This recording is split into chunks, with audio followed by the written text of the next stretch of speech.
Immobilier et responsabilité sociétale de l'entreprise, comment intégrer le locataire dans votre démarche?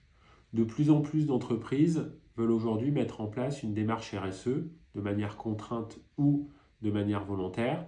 Et évidemment, il y a un lien très fort avec son locataire. La manière dont on peut l'intégrer, c'est d'essayer de voir avec lui comment lui-même peut avoir des actions pour améliorer. Il y a très peu de marge de manœuvre aujourd'hui pour améliorer vraiment le bâti. Les constructions neuves sont déjà relativement efficaces. Par contre, il y a des améliorations à faire dans l'usage. Donc l'usage, comment améliorer? Passer complètement en ligne. Pourquoi envoyer des tombereaux de papier si on peut faire tout en ligne? Comment arriver à être pédagogue à destination de son locataire pour lui donner des conseils sur l'utilisation du chauffage, du chauffe-eau, de ces éléments d'électricité et lui envoyer peut-être des alertes quand il y a de la consommation.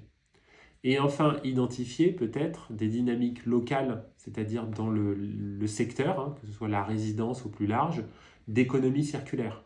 Il y a beaucoup de choses qui peuvent être faites pour permettre en fait un réusage des éléments partagés, parking, espace de stockage, ou comme je vous l'ai dit, sur l'économie de recyclage, qui peuvent être faits. Donc c'est au bailleur en fait de créer des passerelles de communication pour permettre lui d'envoyer des informations, mais permettre aussi de positionner le locataire dans un environnement où tout le monde va pouvoir avoir une action. Donc si on veut mettre en place une action RSE efficace, il faut essayer de se mettre à la place de comment chacun peut avoir un petit pas pour faire des actions concrètes dans son quotidien.